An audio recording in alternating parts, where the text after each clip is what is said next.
Let me get this music going. Get that music going, sir.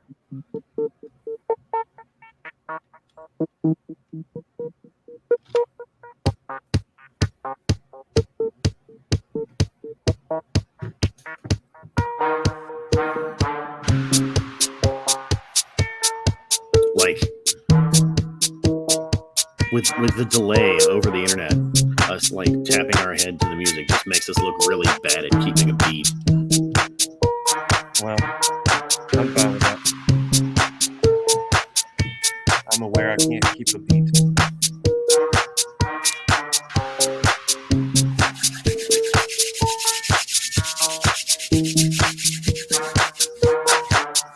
That sounds so unnecessary. What?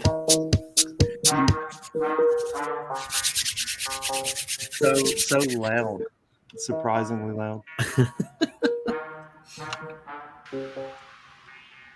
Hello, everyone. Welcome to a brand new episode of Reality Breach Live. My name is Sergio. Hi. Let's close this window. All right. With me to my this side right here, right here, One Direction is Mr. Reed Walker. Hello. Yes, he is here to keep me company until Alden shows up. Assuming Alden shows up, he's getting his hair done. I don't. He used the word barber, so he's speeding home from his barber's appointment to show off his hair in our little meeting here. How's it going, Reed? Going good. I'm not even supposed to be here today. Clerks 3, man. Clerks 3 now playing. Now I think it's playing. still playing. Maybe might not still be. playing. It's pretty good. Yeah. Actually, you know what? Like, we do have a few topics that we want to talk about, but me and you, we had a bro date, and we actually went to see Clerks 3. Yeah. So I figured let's talk about that. Oh, okay, man. All right. So a little backstory. I'm a big Kevin Smith guy, or at least I used to be a huge Kevin Smith guy. Being a guy who worked at a video store in the late 90s, early 2000s. Everyone who was me at that time is a huge Kevin Smith guy. I don't know how much I like that third movie. I'm gonna have to watch it again. I was about to say, did you marinate on it and your view changed a little? No, like it had some fantastic moments. Mm-hmm. But one thing about Kevin Smith is he minds his life a lot, and if you follow his life, it kind of ruins a lot of his content. I heard that initially as minds, M-I-N-D-S. Uh-huh. He minds his life a lot, and I'm like, what do you mean? Mine, like a mine, Mines, like a miner, like yeah, a miner.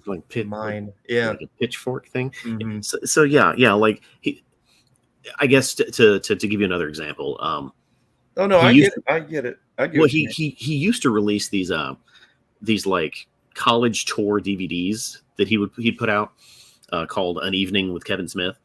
Okay. And they were pretty notorious for the stories that he was telling on them. And the third one came out, and at this point he had already started Smodcast. He was telling stories once a week with Scott Mosier, and I was listening to all of them because I was like, yeah, Kevin Smith, and like when the third Evening with Kevin Smith DVD came out, it was all just a bunch of shit that he had already talked about on the podcast. So I was like, what? Well, why did I buy this? It's a little punishing for fans who follow him intently. Yeah.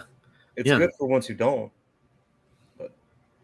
Yeah. And a lot of the like heart attack jokes that were in Clerks 3, spoiler alert, there's a heart attack in Clerks 3. A lot of these jokes he's already told on like press tours or podcasts or just comedy specials. That's a little par for the course though for comedians, isn't it? They reuse their material from stand-ups. Yeah, but I guess he just has so many venues that he shares shit. Mm-hmm. Like if he was just a stand-up comedian and you went to see him live and then he released a special on, Netflix or whatever, Yeah. then I would expect it to be the same. But Yeah, because if those you can be two different audiences. There's not as much. It's not always as much overlap there. Yeah. Well, and a lot of times when you're going on a comedy tour, you're prepping stuff for your special. Like that makes sense, because when you tell those jokes in front of people, you're telling them in front of a finite number, a small crowd.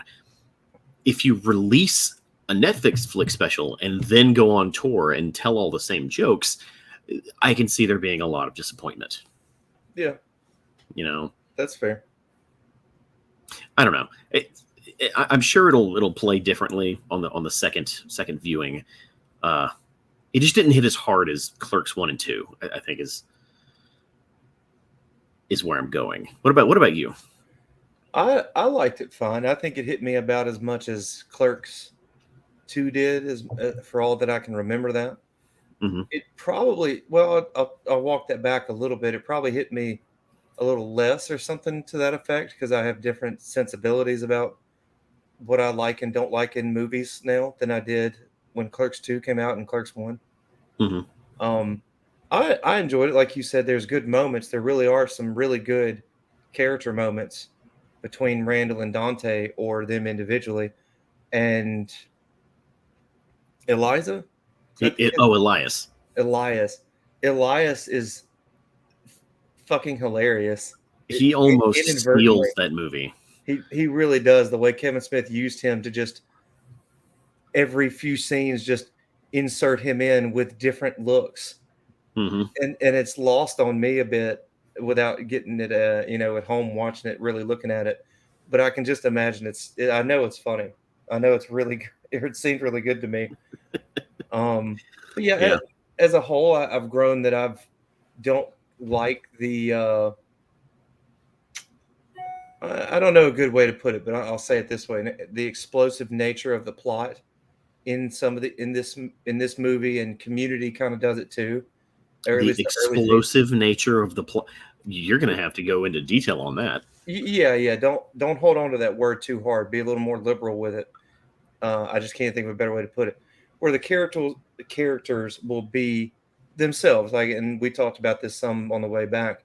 The characters will be Randall, they'll be Dante, and they'll just be saying their bullshit. Jay and Silent Bob saying their bullshit. But then all of a sudden, with very little prompting, very little breadcrumbs laid through the story, like, you know what? My life has been worse because of you. Like, that is such a different tone than what you were just doing for me.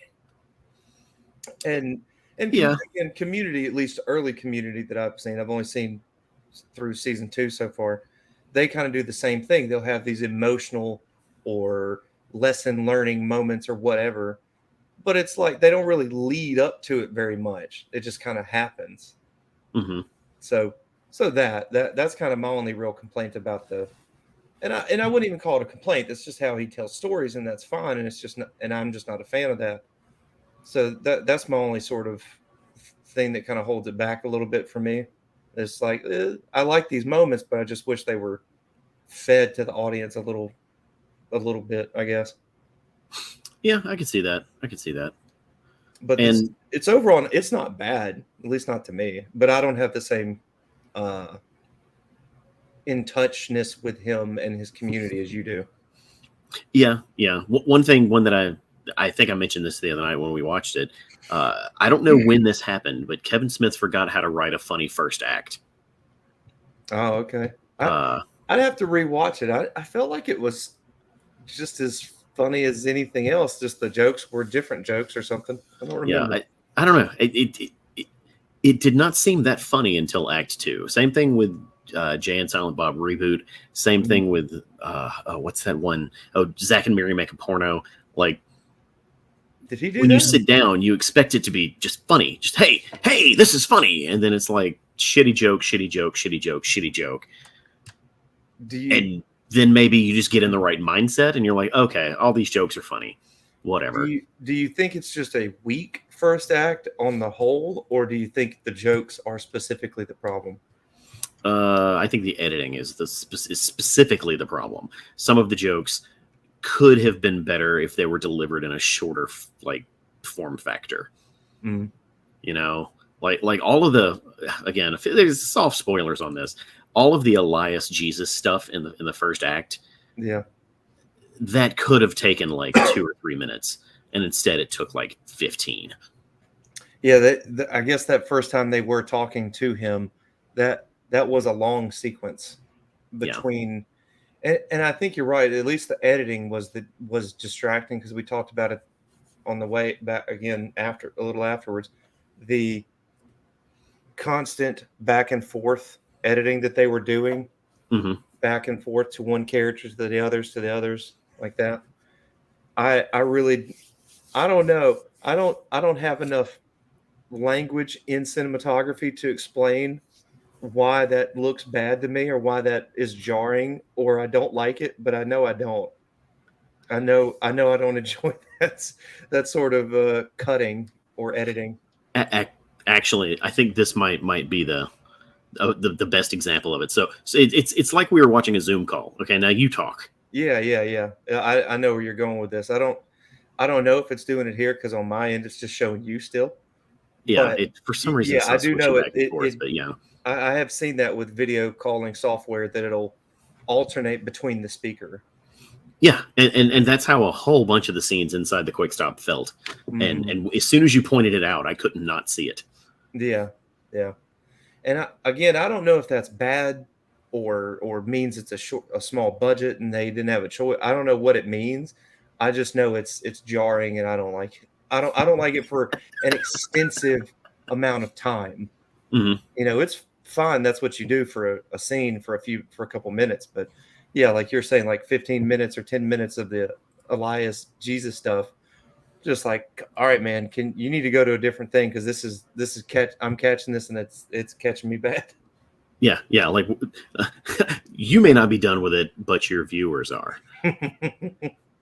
Uh, but it was only in theaters for like a week. It was a Fathom event, so it was, like one showing a day, Mm, and if you don't see it, you're just gonna have to wait for it to hit like streaming or DVD or Blu-ray or whatever. yeah. And honestly, I think you can pre-order it right now on digital platforms, so Oh, okay. it'll be out soon. So to be short, real quick, and give a thing, I liked it fine. It's perfectly fine, and I think if you like Kevin Smith even enough, you'll probably enjoy it. Maybe if you like him too much, you might not, but it's fine, I think. Yeah. Now, real quick, to be really quick about it, how does this stack up compared? Since I have not seen any of them, how does this stack up compared to? Oh, what are they called? Like Tusk and the Yaya. Oh, yeah, the Yoga Hosers. Yoga Hosers. Yeah, like how does it kind of stack up to his recent works? Maybe not in the same universe strictly or strictly same characters, but just generally speaking, how he's done his other movies in recent years. It's really really hard to put Tusk and Yoga Hosers like in the same category as his other movies Mm-hmm. because both of them are so deliberately bizarre. Oh, okay. Like, like Tusk is one of the most bizarre and disturbing movies I've ever seen. Is it in a vein of not in terms of strictly the plot and how things play out, but just in bizarreness? Is it anything like the Human Centipede? Like it's just disturbing that I've way? never seen the Human Centipede. It's just it's well, it may or may not be to you at this point, but I would say at least at a What are you trying to say? I'm saying you might be I'm desensitized. desensitized to Yeah, it's dudes not. having to swallow their own shit No, no, or the no. shit of their buddy in front of them. Well, you don't see them do that. You just know it's inferred. They don't Jesus. show that. If I recall, they don't show it. But no, I don't know. Maybe you're just. That's all. That was all my inference was. Maybe you're desensitized. Maybe you've seen enough bizarro shit that it's like, I mean, this is quaint, right? I don't. Right. The first Exorcist is quaint by today's standards, right? Yeah, In yeah, terms but of horror movies. the Exorcist is that movie actually holds up. I watched it a few It years ago. it does. Yeah, I It agree. holds up surprisingly well. But It does. the thing about Tusk is like it so firmly rides the line between, am I supposed to laugh at this or am I supposed to be creeped out by this? Okay. Somehow I'm both. Like somehow I'm laughing at and very creeped out. Yeah, kind of a Heath Ledger's Joker sort of. Yeah, Ish. yeah. Like you're not. It's hard to understand how to take it. You just know you're watching something special. Mm-hmm. Okay. Uh, so I guess by that measurement, Tusk is better than this movie. Yoga Hosers is a bit more outlandish than Tusk, which is hard to say considering the content in Tusk. But Yoga Hosers is weird. It's fucking weird. It is strange how you can have, and I've not seen Tusk, so take it with a grain of salt and correct me. It is strange how you can maybe have what I'm guessing Tusk is maybe very bizarre, but it's very focused.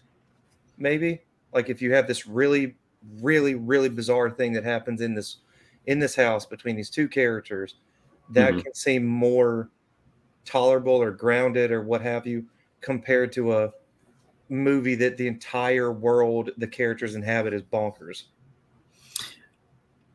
Yes, you're absolutely right. Like Tusk is a very, unfortunately, intimate story. Yoga Hosers is kind of a teen romp. Okay. And it's clearly supposed to be more fun than Tusk. It is Tusk, real quick to try and move on to the next thing, is Tusk, because I might watch this now. Is Tusk played mostly serious? Like I get that you said it had humor in it, but is it meant to be a comedy or is it meant to kind of be, this movie that tells this specific story, but it has comedic elements? You need to watch it. Okay. I'll because it's hard to say. Okay. I'll just take the time and watch. I still need to watch that Colossal you told me about. Oh, dude, Colossals. I want to stop short of saying Colossal is good, but it's the performances in it are fantastic. It's got Jason Sudeikis and who's that? Anne Hathaway. Jason Sudeikis, you know who Jason Sudeikis is. I know his name, but I can't picture who that is. What's he been in? He used to be on Saturday Night Live. He was in Horrible Bosses, We Are the Millers. He plays Ted Lasso. Which one? Oh, okay, that guy. He was the I'm gonna bend her over and show her the 50 states guy. I think he was the guy who worked under Donald what's his name? 2024 actor guy. I cannot think of Donald Sutherland? Yeah, he's the one who worked under Donald Sutherland. Yes. At like the normal company kind of thing. I think so, yeah. And I think Colin Farrell took over his job. He was like a shithead cokehead son. That one. Anyway, I'm pretty sure I know which one you mean. He's not the one from It's Always Sunny in Philadelphia. He's not. No, he's not. She's not Charlie Day. No. Yeah, he's not Charlie Day or Jason Bateman. So it's the other one. Okay. Yeah. Is this another the Cube situation? No. Like the Cube is a like Cube's a very, that's a fucking C movie is what that is. I just remember you telling me to watch it, and you were like, man, I like this movie. I enjoyed this movie. Watch this movie. Mm-hmm. I'm not saying you were hammering me, just saying you liked it and you wanted me to see it. And I was like, okay. So I didn't know if Colossal fit in the same wheelhouse as not the movie, just your feelings toward it, I guess. No. Like this one just the premise is so unique that I don't know if we'll ever see a movie like it again. Oh, okay. Yeah. Okay. And going into the final scenes, I was like, how are they going to fucking fix this? Like, how does this end? So. All right. What's the next thing you want to talk about? Or did you get all your thoughts out on the Clerks? I think I did. Okay. I was hoping Alden would be here, but I don't know if he's going to show up. we talked last time about House of the Dragon and She-Hulk, and both of those shows have yet to. They're not over yet, but they've aired significantly more episodes. Yeah. And now that I'm caught up on both of them. I want to start with House of the Dragon. Because me and you talk after every single episode, and we have not talked about the most recent one. Right. So here's your spoiler warning. We're going to talk pretty deep about House of the Dragon. Yeah, we may. So just don't, spoilers. Same thing for probably She-Hulk. Yeah, my first complaint is a stupid complaint, but I need to stop watching next time on Game of Thrones, House of the Dragon. I really need to stop doing that. Yeah, you do. I stopped short of doing that. I think I watched it after the first episode, maybe, but I think the first episode was a lot more, here's what the season's going to have coming. It wasn't literally the next episode, I think. Yeah. Either way, yeah, don't do that. Don't watch it next time. I don't know why I do it. I fast forward through the credits. Spoilers. I'm surprised you even let that happen to yourself. I was, after every episode, they have like the little commentary from the director or the showrunner or whatever. Like, we were trying to do this with the Targaryen race. It's like, I kind of want to see the behind the scenes shit. So I fast forward through the credits, but before the behind the scenes shit, there's always the next time on. And I just happen to see some stuff that's going to happen next week. And I'm just disappointed that it really cut the nuts off of what happened this week. Oh yeah. Sad panda for you. Yeah. One thing about this most recent episode that actually bothered me was I don't think they earned the character motivation of what's the Dornish guy's name? Sir Criston. Yeah. Criston Cole. Yeah. Criston Cole. Yeah. They did a really shitty job of explaining why he did what he did. I don't think they did explain it at all. They honestly have not explained his motivations for pummeling that guy to death. Yeah, I don't think they have, other than you're supposed to infer from the previous scenes between him and Rhaenyra and how he felt about talking to Alicent and admitting and all that. He's just this kerfuffle of shitty feelings. And then some dude he doesn't know walks up to him and tells him, yo, dude, I know your secret. You know my secret. Let's be cool, So some guy he's never met coming and telling me he knows his business.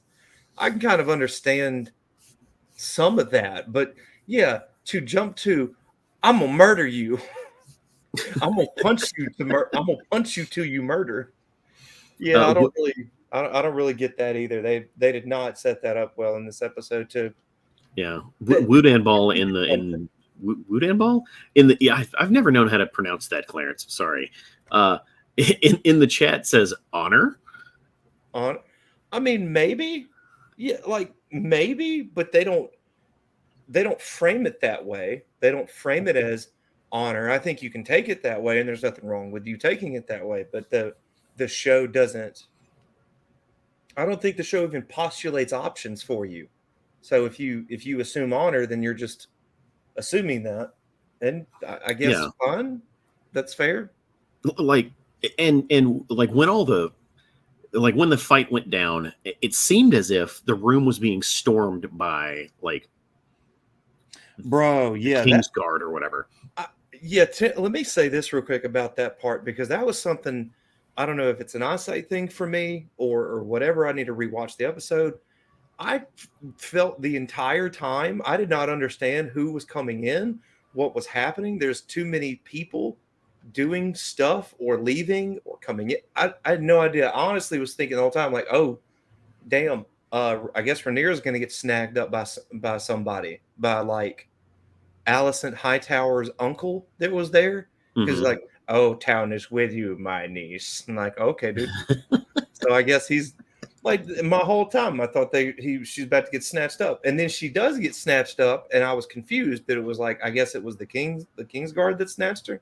Yeah. That whole scene was just really, really confusing. Because and then to your thing about Sir Kristen, I had no idea why he was whooping that dude's ass at all. I thought I missed something. I don't know. Yeah. Well, yeah. When that scene started, I thought it was going to be the Queen coming in with the I don't know, the King's Guard or just a military force of some sort to kill Sir Kristen, because she's the one who knows what actually happened. Right. Yeah. That was definitely seemed like a thing, so to speak. Right. Because she's wearing. I think they made some comment of she's wearing green, and that's the war colors for her house. Yeah. It's it was like a whole scene full of red herrings. Yeah. Where what ultimately happens doesn't. It's very confusing. I don't know. I don't get it. Yeah, and I don't know. Yeah, it's hard to. It was just hard for me to tell. It's like, is this intentional or is it not? I don't know. And I'm glad to hear you brought it up too. So it makes me feel like I was not so far off. Yeah. What else about that episode specifically, or I guess the ones leading up to it? How are you taking this whole House of the Dragon stuff? I'm taking it fine as of right now. The only thing that's kind of been a little, I'm probably maybe overusing the word, but jarring, is off-putting, is the time jumps between episodes. So so to that, episode 4 and 5, they have a very minimal time jump, right? It's not so significant that they even talk about it, which they usually do. The time jumps, I guess I'm gonna wait to see what the season looks like in the long run to make that call. Because I really don't know. Maybe it all pans out, serves itself. Maybe we're just moving normal time forward now. And the few time jumps before, fine. Maybe they jump forward again. I don't know. So I'll wait to see what the season says. But that's kind of the only thing that's a little off-putting to me so far. Like, I'm kind of with you. The time jumps seem like something that you would see in a series that you're not guaranteed is getting a second season, because I feel like they want to tell so much of the Targaryen story in season 1 that if and when they get renewed, they're going to be a little lost. Who's going to be lost? I'm sorry, maybe I missed you saying it. The writers, like, we're seeing, and from my understanding, more big time jumps are coming. Oh. And how do you have a second season if, like, the first season spans 35 years worth of Targaryen shit, you know? Yeah. Just in case, real quick, Woodan, if you're still there, why do you like the time jumps? Can you give a very short synopsis as to why you like them? Yeah, and we'll keep going. But if you come up with an answer real quick, we'll try and touch base back to it. Yeah, because I did have a thought while watching the last episode, specifically about the time jumps, in that the events of Game of Thrones happen over like a 5-year period or something. Like, it's most of it, yeah, something like that. Like, you could, yeah, there's probably chunks of time you can say were months that built on because travel, right, stuff like that. Yeah, the entire Game of Thrones world was turned over like 4 fucking times in 5 years, you know. And now that is excusing like the last season or 2, to be fair, because they do some shit that they're just like, oh, that took the characters 8 months in season 2 to do that, but they're here in an episode. Okay. Well, the reason I say that is because it's impossible to tell a believable story about a realm being somewhat peaceful or held together or even stable when you have a new king every 3 years, 4 years, 2 years, 6 months. Mhm. So the time jump establishes that there are long periods of time where there's peace and stability within the seven kingdoms that makes this period of time in the universe seem more believable or seem more servant to the overall Game of Thrones story. You're saying the time jumps do that? Well, not specifically the jumps themselves, but the jumps themselves are evidence that there is stability in the realm. Oh, okay. Because if there wasn't, they'd have to show. Well, I do see what you're saying, but they did the whole Dragonstone thing, right? That was a whole big deal, but we just skip over all of that. What was the Dragonstone thing? Where the crab guy. Oh, that's and the thing is, that's a footnote compared to the shit that happened in Game of Thrones.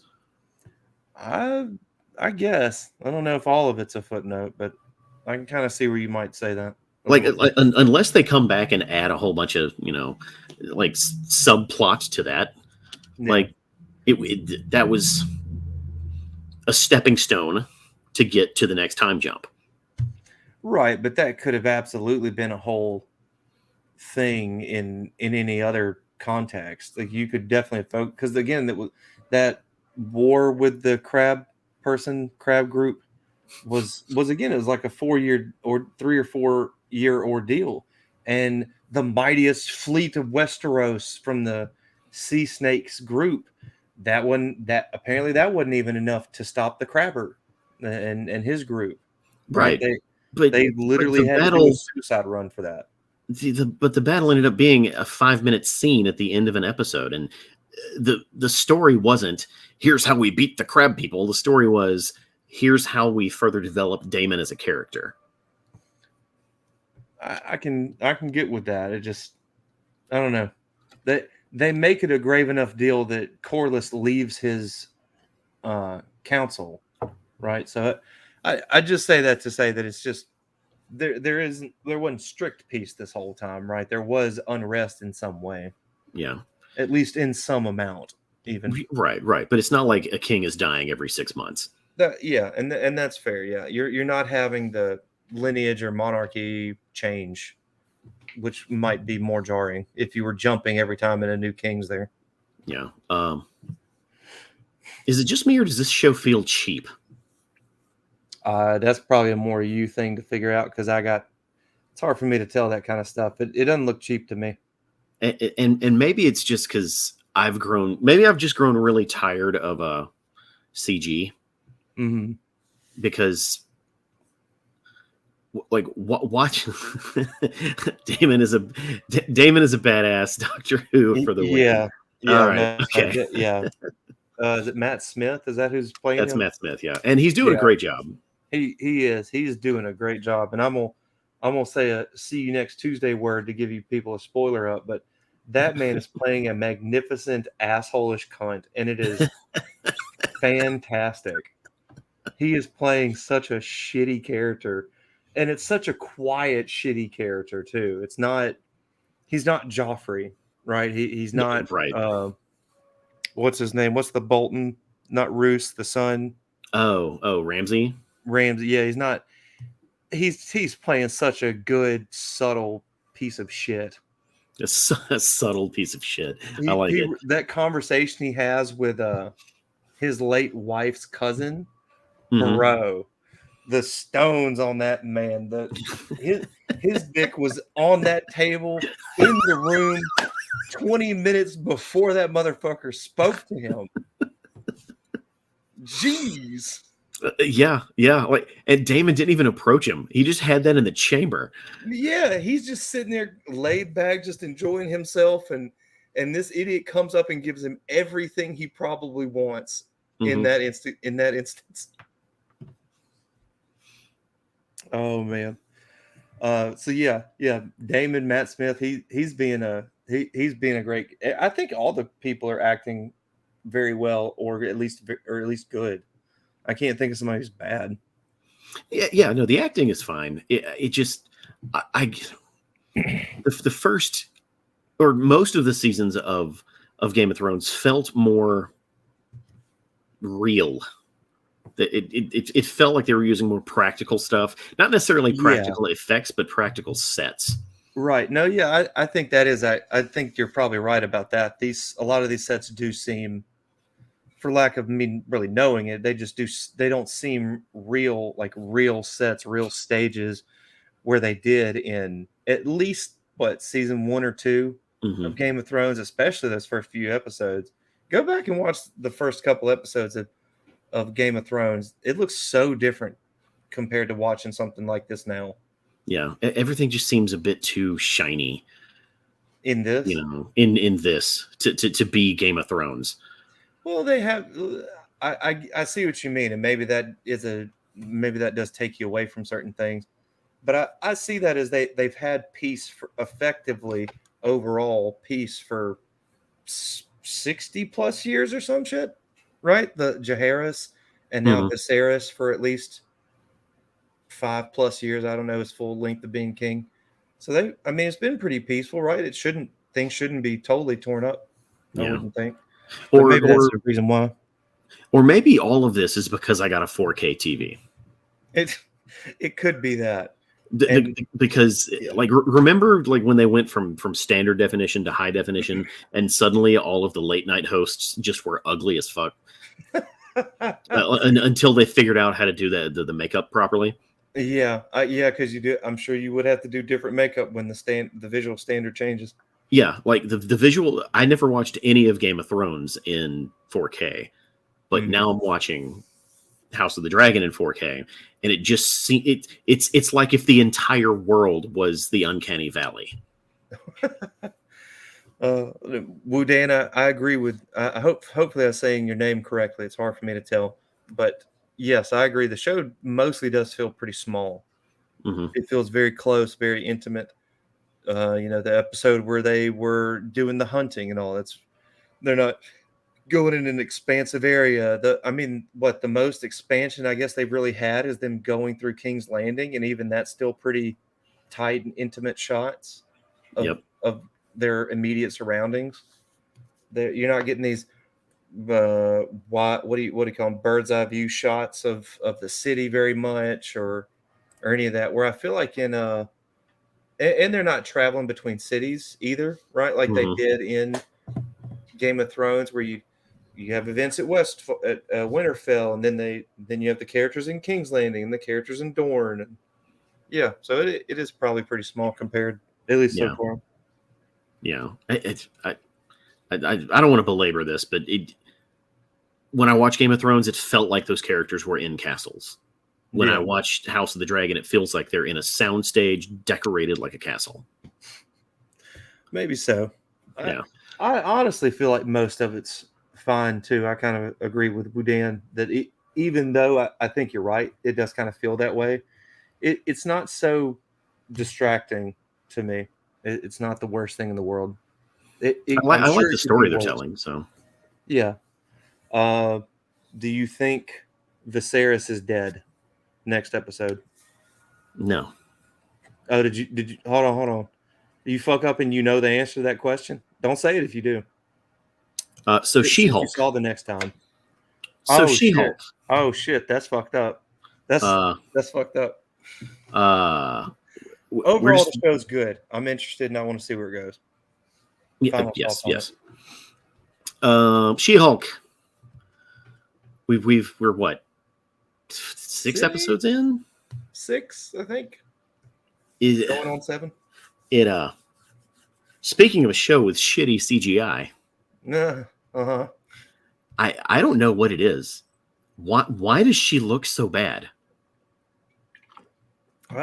I got nothing for you on that. Again, another thing, I don't think it really just stands out so much to me without me really staring it down at two different things, kind of stuff. Yeah, like It it seems doesn't fine. take me out of the show. I just don't understand the excuse.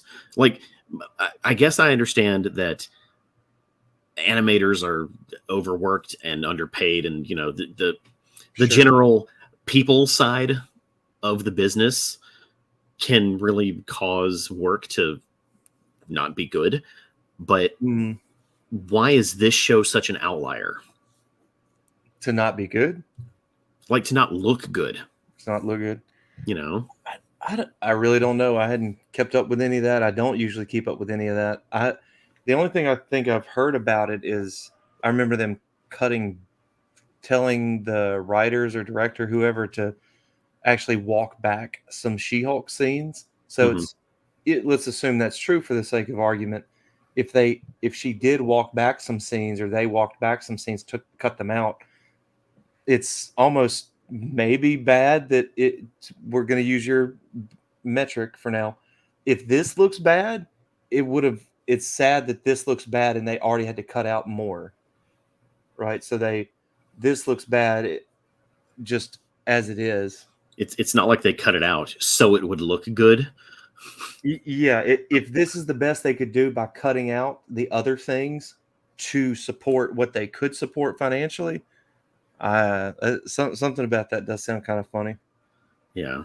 Hopefully, I'm saying that correctly. I feel like I'm not, but it does just seem funny. Yeah. I guess, let's see. Let's go through these Disney shows. Is this the first one where the main character is just full on CG? Of like the Disney Plus shows, like, And you mean the MCU ones? yeah. And we're kind of disregarding that she is Jennifer Walters sometimes? Well, obviously she looks fine when she's Jennifer Walters Sure. because she's, a human being, but I guess it probably would be. No, maybe okay, because I was about to say WandaVision maybe, but yeah. Vision, I think he's practical effects, right? He's He, makeup. he's like, I would say 75% practical. Okay, so then not that. What's another? Obviously not Hawkeye. Obviously No. not that. Not Loki, I wouldn't think. No. What's her name? Miss Marvel. Miss Marvel, I mean, I'm sure some of it's there just because of how her power set is, but that's not as much of a manifestation on her character design Mm-hmm. as Right. much. And then what's the other? I was about to fuck that up. Falcon and the Winter Soldier. I was maybe thinking that for a second, but no, he's mostly out of the Falcon suit, and even if he is wearing the suit, it's mostly practical. I'm Practical. Yeah. So maybe that's just sure. what it is. Yeah, what Dan said. Yeah, mostly we went through all of them just now, but yeah, mostly that one. I guess maybe that's just what it is. Like, asking a team to animate a weekly television show and make it look true to life for like a main character on screen is just asking too much. Have there been other shows? So not necessarily doesn't have to strictly be MCU. Have there been other shows that have done this before that have a CGI lead, basically? Shows, not movies. I can't think of one. I can't immediately think of one either. Yeah, like obviously, there's plenty of movies that have it. Yeah, movies that's a different animal completely. Like television shows. Television shows always get kind of thrown under the bus for this shit. So like, think about every single character in every show you've ever watched that lost a hand or lost a finger or lost any kind of body part. Okay. Instead of doing the CGI work to make sure it looks right, they just give them a prosthetic that looks like an arm or looks like a finger or looks like a hand because they don't want to pay to do the CG for it. Right. And it's probably, in some of those cases, probably easier than doing anything else. Having Jamie Lannister hold, a metal hand under his other hand or something like that, that's easier than ever paying anyone to do anything for it. Yeah. It's unfortunate that she looks so bad, and I feel like they probably overpromised by having the She-Hulk character be She-Hulk when she's in office. Bro, yeah, that I think maybe that touches on what I was where I was thinking to say is we're saying all of this and there's barely any action for her. Right? This is all just her kind of normal this isn't even normal full range of motions. This is her usually just standing and her face moving. That's what Mhm. most of the work even is. So it's not even like they're being overly dynamic, creating the character doing dynamic human movements. Yeah. It's some pretty simple shit she's doing as She-Hulk. And Wuhan Ball says, "I wish they would have went '80s Hulk and just painted a woman green." Bro. Yeah. Yeah, I wonder, given so far, at least, given how much they've shown the character be She-Hulk. I mean, I guess they have to do it for the size part. That's the other. So maybe this doesn't make sense. I don't see why they couldn't just paint this part, because they usually just show her neck up and her hands up, usually, right when she's Yeah. She-Hulk. But they do have to change her body size. They have to change her hair. So I guess they can't do that. I don't. Actually, Couldn't they just do all those things practical and make her big some other way? I don't know. I don't understand why her face has to be a CG effect, Yeah, like at like all. maybe the rest of her has to be, but not her head, her face doesn't have to be. Yeah, like Gamora is her face is just green. Yeah, yeah. I mean, yeah. I mean, again, I guess it's movies, sure, but she's just prosthetics. She's just makeup. Yeah, She's like just a green person. Nebula was just a blue person. right. Just Yeah, paint her yeah. like do the size changing like in the special effects. Use the CGI or special effects for Yeah, that. like you don't need hair effects. You just need a good wig. Yeah. So don't go to House of the Dragons for that though. Oh fuck no. I don't understand how the wigs are so bad. I knew that might trigger you. Like I don't know if I have ever seen an African American wig on a TV show or movie that looked good. Just because for some reason Hollywood cannot replicate that. But are you talking about kind of the dreads that Corliss and his family has? Right. Okay. Yeah, and House of the Dragon is not the first and will not be the last to get that horribly bad. This show, House of the Dragon, is exceptionally bad. I still just hadn't really seen it be that bad in that regard. But I don't know. But I'm sorry, I teased you. I pulled you away. Back to She-Hulk. Now, I am really enjoying the humor. I really like the premise of the show. I really like the fourth wall breaking. I really like the idea that we're just following this lawyer who's doing lawyer shit.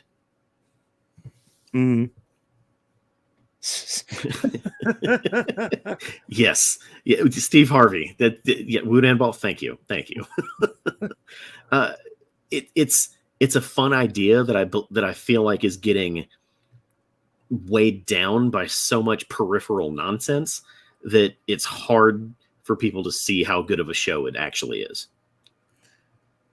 I could see you saying that, and I wish I could agree with you. Not even worried about any of the peripheral. Not that I know all of it, other than the first week of the show or so. But I wish I could agree with you. I just don't really. The humor is just not hitting me. It's really not, and I'm still reserving to wait to see what the end of the show looks like. When I say all of this, for the record, maybe it'll come around to me. Maybe something.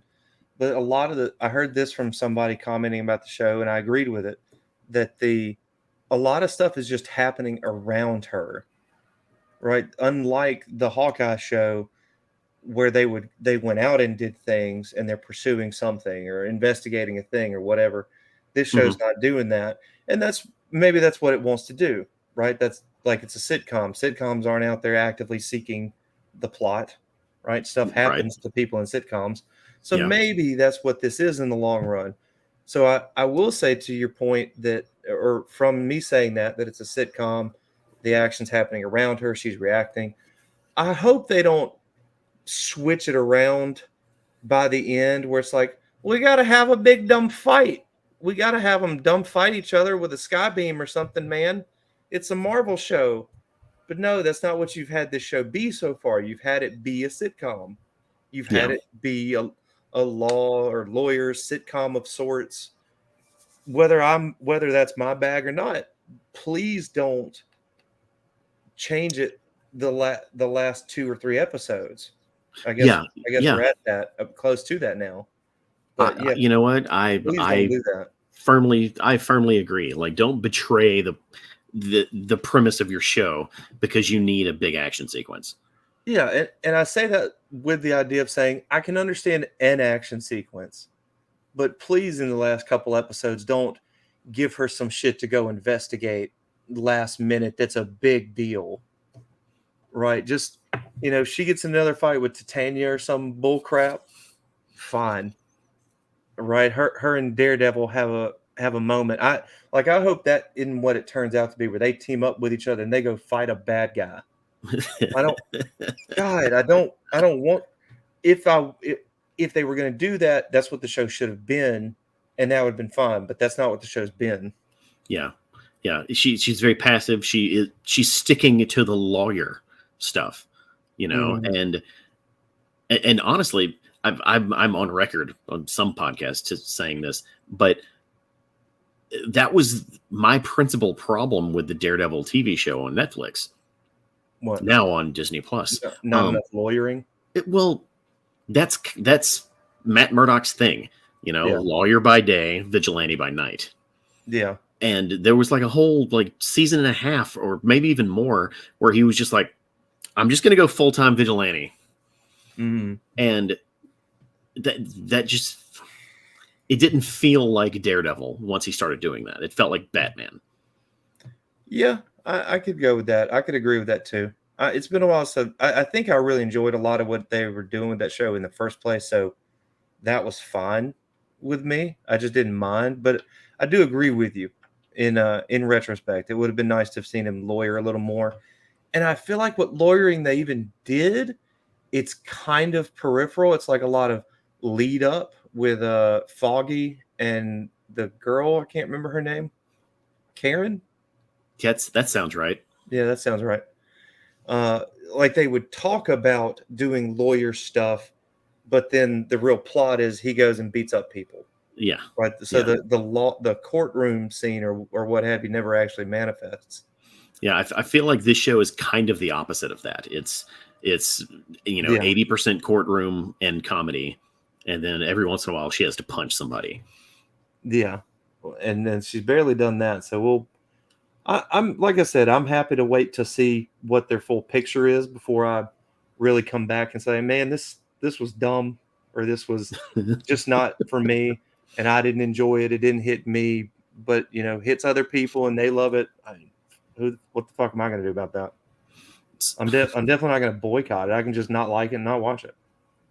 Yeah, like you're allowed to not like something as long as you're not liking it because you don't like the story or the content.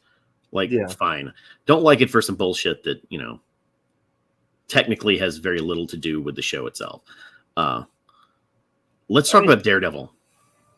In the She-Hulk episode. Yes. So we see his, what is it, a cowl? Is that what that thing is? Yeah, the helmet or cowl. I think cowl is something like you pull over. But okay, yeah, his little Dare helmet. His headpiece. Yeah. Sure. So I don't know much about Daredevil comics. Did he wear a yellow or gold suit at some point?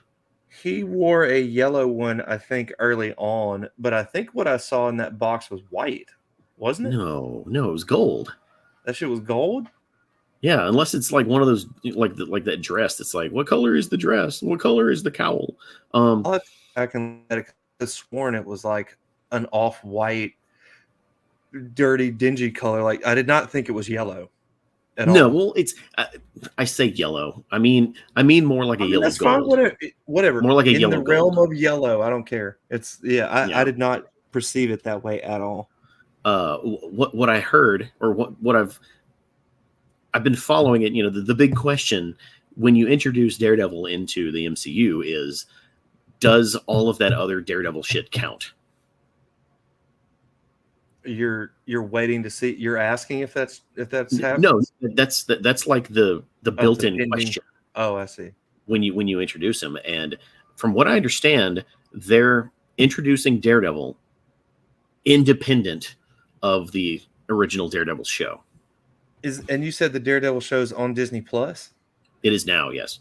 I feel like that's a weird inference then if they did that. If they move the show to Disney Plus, that I think it's not unreasonable for someone to think that that matters for the character they show in She-Hulk. That seems like that could be misleading and suggest that it absolutely matters. Yes. Not that it has to, but that's what I would think as a new viewer. Like, you're not wrong. You're not wrong at all. And I all of the news stories that I've seen are stating that this is a new character in an established universe, not the same character from the other TV show. When they say that, are they saying that the character himself, how his personality, his such like that, is that a new character, or is his history new? So let's just say it this way, he is the character, he acts the same way, he has the same tone and manner, things like that, but his history, we don't know it yet technically. Exactly that. Okay, so he is the same character, he'll act the same way more or less, but okay, yeah, no background. But none of that other shit counts. That seems so bad. And unless he's a variant, which fuck you, I guess. I guess that's possible. I guess. I don't know, man. I sure hope it's not that. I feel like what they're gonna do is simply not, like, in the story itself, simply not tell us. Like, they're not gonna tell us all of this stuff doesn't count. They're just not gonna contradict it. And for what it's worth, I'm fine with that. I'm perfectly okay with that, in the idea that yes, this is his past, but they're never really going to reference it, and they're not going to contradict it. Yeah, and they're just going to give him some new information we don't already have. That's fine. And that's probably how they'll handle it in this show. Now, when Daredevil Born Again comes around, and they have to fill 18 episodes with Daredevil shit. Yeah, they'll really have to answer it then, probably. Yeah. In some whatever form that is, they're going to have to address it somehow. Yeah, they can definitely skirt around though. What were episodes? How many episodes are in the show? 10? 9? 9. I think. So 3 more episodes. So yeah, they can definitely have him for 3 more episodes, or in 3 episodes, and none of it matters, or at least we don't need any specific answers. Yeah. But I am interested to see. I'm interested to see how that looks, because I don't know. This show is different enough, especially when you compare it to Daredevil show, to his show. Bro, these characters are very different. So we'll see how that plays out.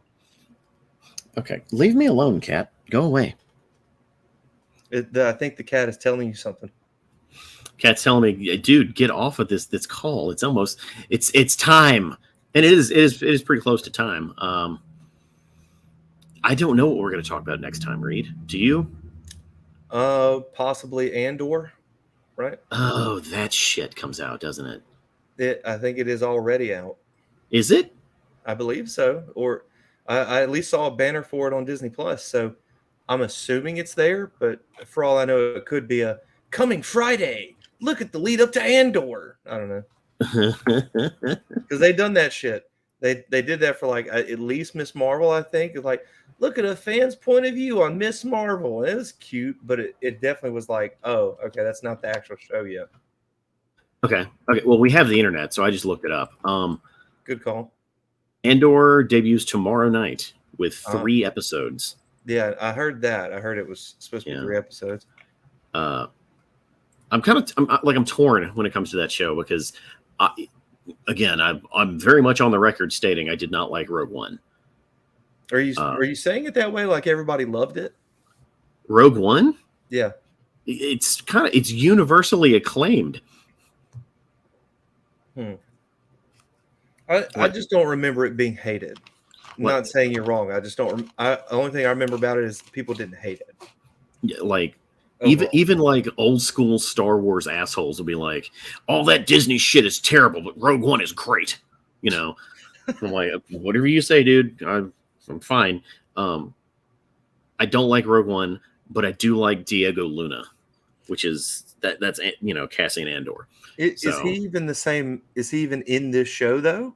I felt like yeah, they got a younger person to play him. Maybe that's just these first episodes or something. Maybe that's just specific scenes. maybe it's probably just specific scenes because he has top billing. Okay, then sure. Yeah, maybe it's just flashback kind of things or something. Yeah, I don't know. Well, we're out of time, Reed. All right. We hit the hour mark. Yay, we did it. Tune in next time, 2 weeks from now. What is that? What is that bullshit, Rick? I have Blue Dan, thank you so much for commenting on the video, by the way. If you're still there, thank you very much for enjoying us. Hopefully we gave you some entertainment. and listen to Shellheads. They get released the opposite week of what this is. And if you found this on the podcast feed, thank you for finding us and continue to listen. Smash that subscribe button, brother. Oh boy, brother. You're a YouTube watcher. That's what they say, right? Yeah, you gotta smash that like button and hit subscribe, brother. Something like that. All right. Well, thank you for listening. Thank you for watching. Thank you for existing. I'm Sergio. That's Reed. That way. Yep, That's Reed. Have a good night. Thanks for coming by. Have a good night. Have a good week. Bye.